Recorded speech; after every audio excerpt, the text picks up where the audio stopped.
जय हिंद सभी को। तो इससे पहले वाला क्लास में हम आप लोग को एक अपने ही विद्यालय परिवार के जो सीआरपीएफ के जवान थे, आपको हम उनसे मुलाकात करवाए थे और उनसे कुछ सवाल जवाब हुआ था। यदि आप लोग उनसे नहीं मिले हैं तो इनसे पहले वाला क्लास में जाकर आप लोग देख सकते हैं। और इससे पहले उस सेम क्लास में जो है आप लोग का हम जो आंकिक प्रश्न जो था, न्यूमेरिकल जिसको हम लोग इंग्लिश में बोलते हैं, ठीक है, वो पूरा कंप्लीट हो चुका है। अब जो है इसके बाद न आप लोग को हम इस क्लास में बताएंगे अति लघुत्तरीय प्रश्न, अति लघुत्तरीय प्रश्न बताएंगे। तो हम उम्मीद करते आप लोग बहुत ही मस्त होंगे। तो आइए बिना देर किए आप लोग को इस क्लास में अब हम बताते हैं कि जो इस क्लास में अति लघुत्तरीय प्रश्न है ये आपको हम बताते हैं। तो बोर्ड को हम लोग पहले साफ कर लेते हैं।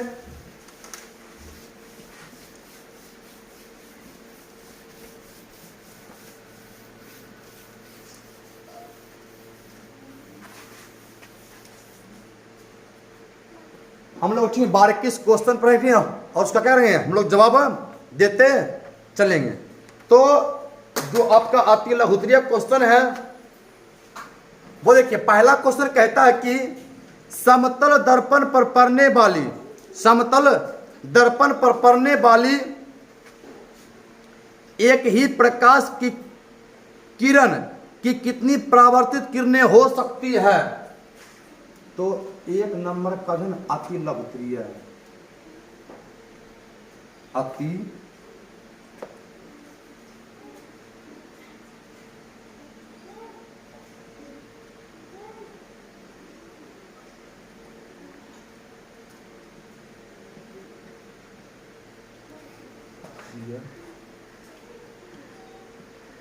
प्रश्न जो क्वेश्चन नंबर 1 है ना, क्वेश्चन नंबर 1 कहता है कि समतल दर्पण पर पड़ने वाली एक ही प्रकाश की किरण की कितनी परावर्तित किरणें हो सकती है। तो इसका उत्तर क्या देगा, 1। नंबर 2 कहता है समतल दर्पण पर लंबवत पड़ने वाली किरण किस प्रकार परावर्तित होती है। मतलब समतल दर्पण आएगा लंबवत किरण, परावर्तन क्या देगा उसी पथ पे। कौन पथ पे, उसी पथ पे।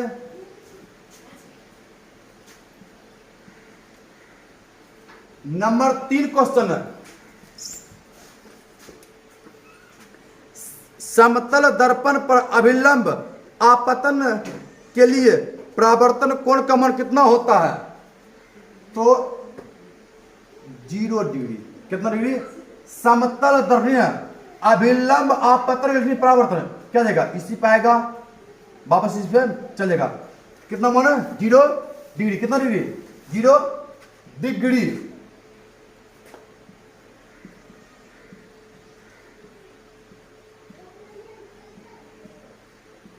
शून्य डिग्री। प्रकाश के परावर्तन कितने नियम है, 2। प्रकाश के परावर्तन कितने नियम होते हैं, 2 नियम है। पहला होता है आपतित किरण, परावर्तित किरण और अभिलंब, तीनों एक ही बिंदु पे, तीनों एक ही बिंदु पे। और दूसरा का होता है आपतन कोण बराबर परावर्तन कोण, आपतन कोण बराबर परावर्तन कोण। अब क्वेश्चन नंबर 5, समतल दर्पण में वस्तु दूरी और प्रतिबिंब दूरी में क्या संबंध है। तो बराबर का संबंध है, बराबर का संबंध है। क्वेश्चन नंबर 6, उस गोलीय दर्पण कितने प्रकार होते हैं, उनके नाम लिखिए। देखिए गोलीय दर्पण दो प्रकार के होते हैं, दो प्रकार के। नंबर एक अवतल दर्पण, नंबर दो उत्तल दर्पण। गोलीय दर्पण दो प्रकार के होते हैं, एक आपका अवतल, एक आपका उत्तल। अब क्वेश्चन नंबर 7 कहता कि गोलीय दर्पण का मुख्य फोकस क्या है। गोलीय दर्पण का मुख्य फोकस, गोलीय दर्पण का मुख्य focus,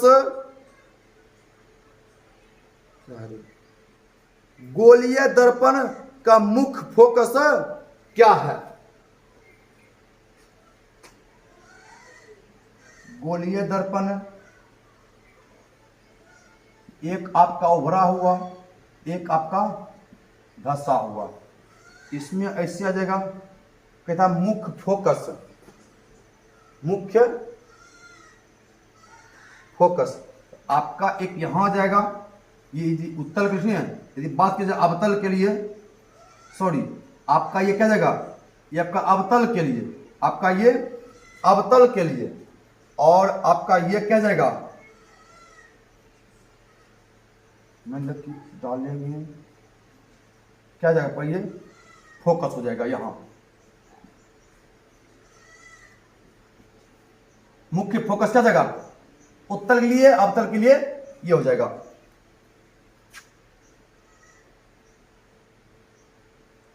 sorry 7 number question, sorry question number 7 कह रहा, देखिए सॉरी हम गलती क्वेश्चन पढ़ देते हैं। गोलीय दर्पण का मुख्य अक्ष क्या है, तो ध्रुव और वक्रता केंद्र को मिलाने वाली रेखा को मुख्य अक्ष या प्रधान अक्ष कहते हैं। ध्रुव और वक्रता केंद्र को मिलाने वाली रेखा को प्रधान अक्ष या मुख्य अक्ष कहते हैं। ध्रुव तथा वक्रता केंद्र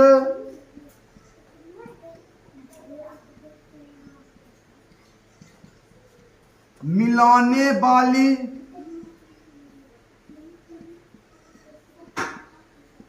रेखा को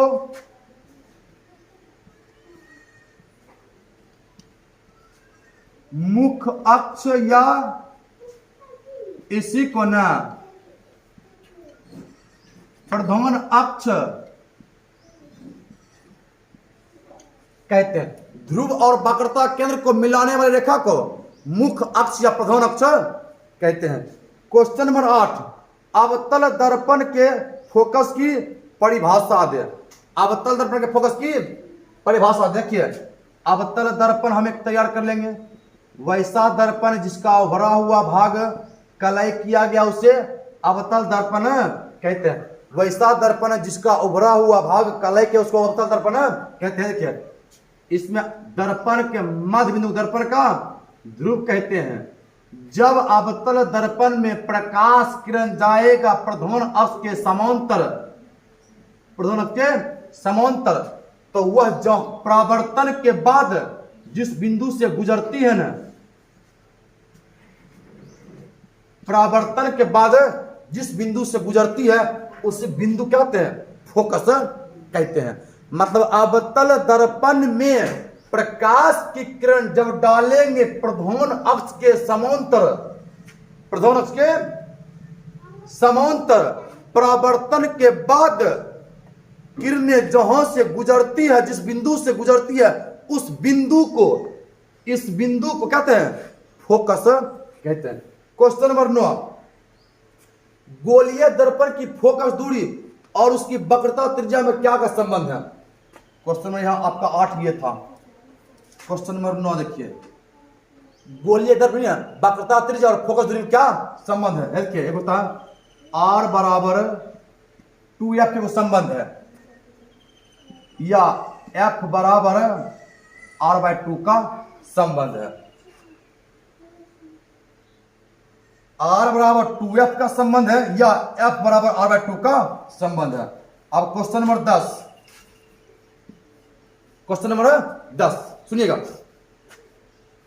एक दर्पण का नाम बताएं जो किसी वस्तु का सीधा और आवर्धित प्रतिबिंब दे सके। एक दर्पण का नाम बताएं जो किसी वस्तु का सीधा और आवर्धित प्रतिबिंब दे सके। वो क्या है? अवतल दर्पण है। अवतल कहा है? क्या कि अवतले दर्पण बनाएगा काल्पनिक तो बनाएगा सीधा। क्या कि उत्तल जो है जब काल्पनिक बनाएगा ना, उत्तल काल्पनिक बनाएगा, ये जो प्रतिबिंब क्या था? छोटा बनाता। इसका उत्तर क्या जाएगा? अवतल दर्पण। देखिए 11 नंबर, एक अवतल दर्पण द्वारा आभासी प्रतिबिंब बनने के लिए वस्तु का स्तर क्या होना चाहिए? एक अवतल दर्पण द्वारा, इसको भी हम मिटाएंगे, इसको हम क्या करेंगे? अभी मिटाएंगे। इससे हम 11 नंबर लिखते हैं। ठीक ना, क्या बोर्ड पर दिख रहा था, हम कैमरा देखे पीछे से, यहां दिख रहा है। एक अवतल दर्पण द्वारा आभासी प्रतिबिंब बनने के लिए वस्तु का स्तर कौन होना चाहिए ना? क्या लिखेंगे? ध्रुव तथा फोकस के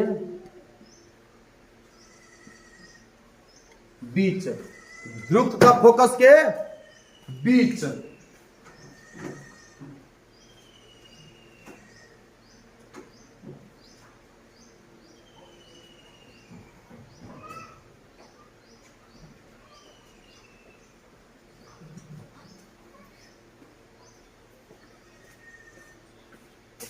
सर के कपड़ा लेने गए थे। ठीक ना, इसको मिटाते ही ना।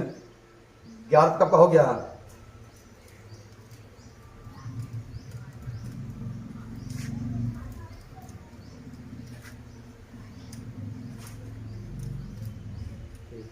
क्वेश्चन नंबर 12,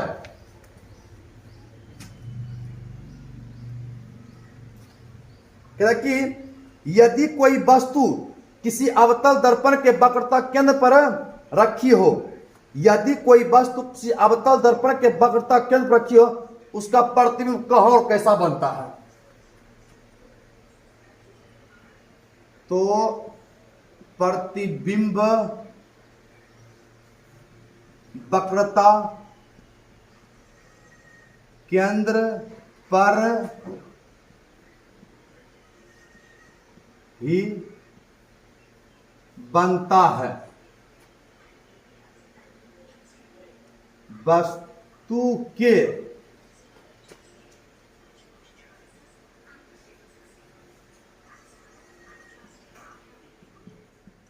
आकार के बराबर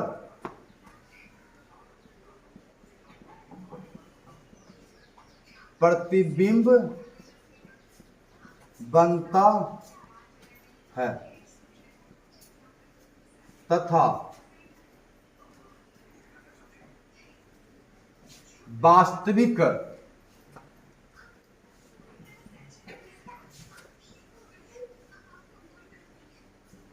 और उल्टा बनता है। क्वेश्चन नंबर 13,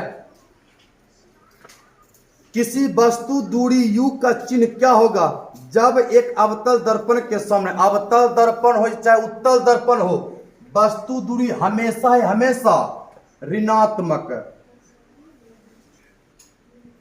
कोई भी दर्पण हो वस्तु दूरी हमेशा हमेशा ऋणात्मक होता है। क्वेश्चन नंबर 14, 10 सेंटीमीटर फोकस दूरी वाले अवतल दर्पण से 15 सेंटीमीटर की दूरी पर रखी गई वस्तु के प्रतिबिंब की प्रकृति क्या होगी? प्रतिबिंब वास्तविक, उल्टा और बड़ा। प्रतिबिंब क्या होगा? वास्तविक, उल्टा तथा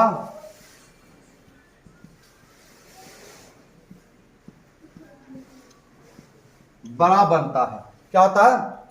वास्तविक बनेगा उल्टा और बड़ा बनता है। क्वेश्चन नंबर 15, अवतल दर्पण से किस दूरी पर एक वस्तु को रखा जाए जिससे कि प्रतिबिंब का आकार वस्तु आकार के बराबर हो। हाँ, मतलब जितना को वस्तु उतने को प्रतिबिंब भी, जितना वस्तु उतने को प्रतिबिंब। तो कहां रखे बताइए आप लोग। तो आप लोग कमेंट बॉक्स में जरूर बताइए कहां पर बनेगा, मतलब कहां पर वस्तु रखे, वस्तु को कहां पर रखते हैं कि जितना वस्तु उतने प्रतिबिंब भी बनता है। आप लोग बताइए कमेंट करके।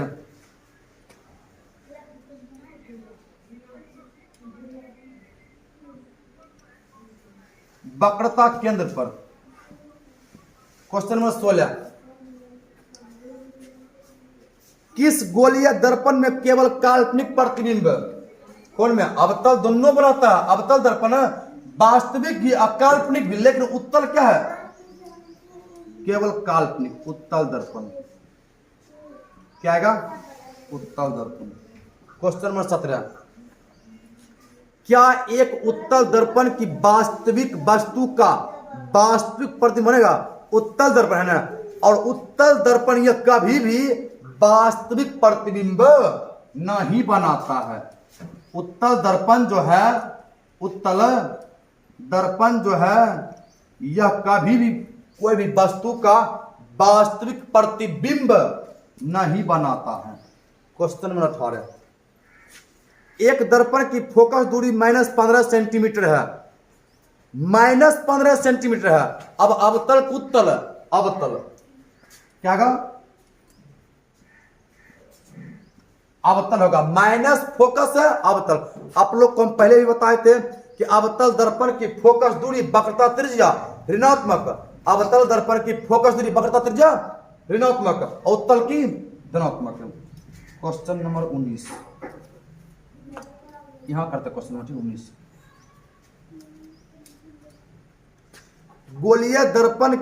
गोलीय दर्पण के आवर्धन की परिभाषा दे। प्रतिबिंब की ऊंचाई बटा वस्तु के ऊंचाई के अनुपात को आवर्धन कहते हैं। प्रतिबिंब की ऊंचाई बटा वस्तु की ऊंचाई के अनुपात को आवर्धन कहते हैं। लिखते हैं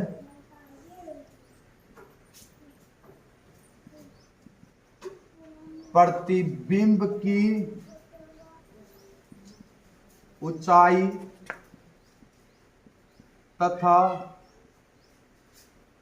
वस्तु के ऊंचाई के अनुपात को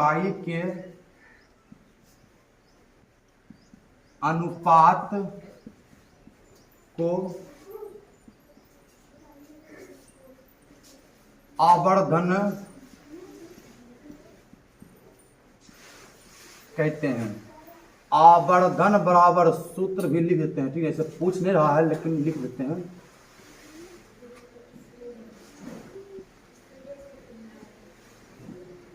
प्रतिबिंब की ऊंचाई बटा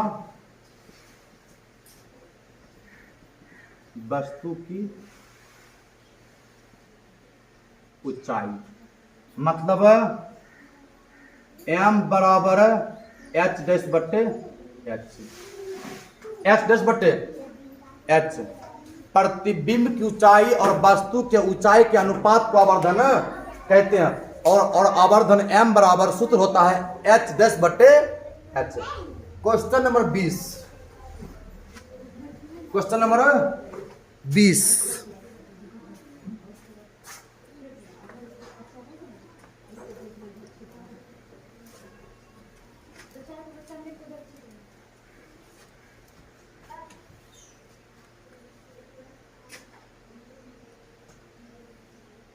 क्वेश्चन नंबर 20 देखिए, आवर्धन m का ऋणात्मक मान क्या बताता है? आवर्धन m का ऋणात्मक मान है प्रतिबिंब वास्तविक और उल्टा। प्रतिबिंब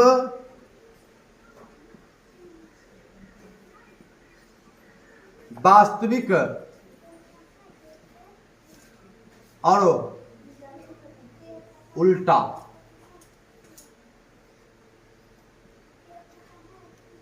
उल्टा बताता है। क्वेश्चन नंबर 21, लास्ट क्वेश्चन आपका यह है। एक गोलीय दर्पण की वक्रता त्रिज्या 20 सेंटीमीटर, मतलब आर बराबर ना देल है 20 सेंटीमीटर दिया गया है, ठीक है, मतलब देल है, उत्तर आपका ये नहीं है, ठीक है, आर बराबर देल है 20 सेंटीमीटर। इसके फोकस निकालिए।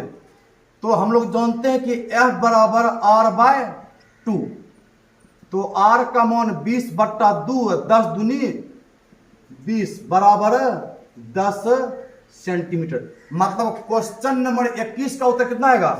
10 सेंटीमीटर। क्वेश्चन नंबर 21 का उत्तर कितना आएगा? 10 सेंटीमीटर।